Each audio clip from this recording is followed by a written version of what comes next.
ಗಂಗಾಧರ್ ಅವರು ಆನೆಕಲ್ಲಿಂದ ದಾಂಪತ್ಯ ಸರಿ ಇಲ್ಲ ಗುರುಗಳೇ, ಯಾವಾಗ ಸರಿ ಆಗ್ಬೋದು?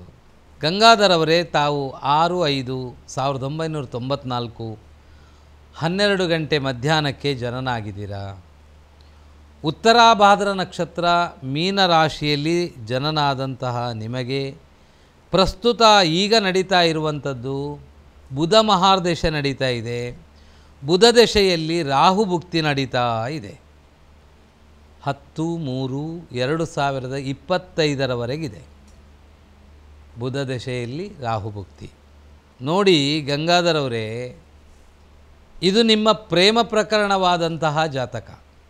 ನೀವೇ ಇಷ್ಟಪಟ್ಟಂತಹ ವಿವಾಹ, ನಿಮಗೇ ದಾಂಪತ್ಯದಲ್ಲಿ ಅಸಮಾಧಾನ ಅಂಥೇಳಿದರೆ ಪರಿಹಾರ ಎಲ್ಲಿಂದ ಹುಡುಕಬೇಕು? ತಂದೆ ತಾಯಿಗೂ ಆಗುವುದಿಲ್ಲ. ನೀವಿಬ್ಬರೇ ಪರಸ್ಪರ ಭಾವಯಂತ ಒಬ್ಬರನ್ನೊಬ್ಬರು ಅರ್ಥೈಸಿಕೊಂಡು ಸಮಾಧಾನವಾಗಿ ಸಂಸಾರ ಮಾಡುವುದು ಇದು ಮಾನವೀಯ ಗುಣ ಅಂತ ತಿಳ್ಕೊಂಡು, ಸುಖ ಮತ್ತು ಕಷ್ಟ ಎರಡೂ ನಮ್ಮ ಪಾಲಿಗೆ ಭಗವಂತ ಪ್ರಥಮವಾಗಿಯೇ ನಿರ್ಧರಿಸಿದ್ದಾನೆ ಅಂತ ತಮ್ಮ ಮನಸ್ಸಿನಲ್ಲಿ ಆತ್ಮಯಜ್ಞವನ್ನು ಮಾಡಿಕೊಂಡ್ರೆ ದಾಂಪತ್ಯದ ಸಮಸ್ಯೆ ಅಷ್ಟು ದೊಡ್ಡದಾಗಿ ಪರಿಣಾಮ ಕೊಡಲಿಕ್ಕಿಲ್ಲ. ಇಲ್ಲದೇ ಹೋದರೆ 2025ನೇ ಇಸವಿಯ ನಂತರ ನಿಮ್ಮ ಪರಸ್ಪರ ದಾಂಪತ್ಯದಲ್ಲಿ ಪೂರ್ಣ ಬಿರುಕಾಗುವಂತಹ ಅಧಿಕ ಲಕ್ಷಣಗಳು ಕಾಣಿಸುವ ಸಾಧ್ಯತೆ ಇದೆ. ಕೆಲವೊಮ್ಮೆ ನಾವೊಂದು 10 ಜನ 25 ಜನ ಬ್ರಾಹ್ಮಣರನ್ನು ಅಥವಾ ಅಯ್ಯನವರನ್ನು ಅಥವಾ ಪುರೋಹಿತರನ್ನು ಕರೆಸಿ ದೊಡ್ಡ ದೊಡ್ಡ ಯಾಗಗಳನ್ನು ಮಾಡಿ ಸಾವಿರಾರು ರೂಪಾಯಿ ಖರ್ಚುಗಳನ್ನು ಮಾಡಿ ನಮ್ಮ ಆತ್ಮಯಜ್ಞವೇ ನಾವು ಮಾಡಿಕೊಳ್ಳದೆ ಒಳ್ಳೆಯದಾಗುವುದೋ ಹೇಗೆ?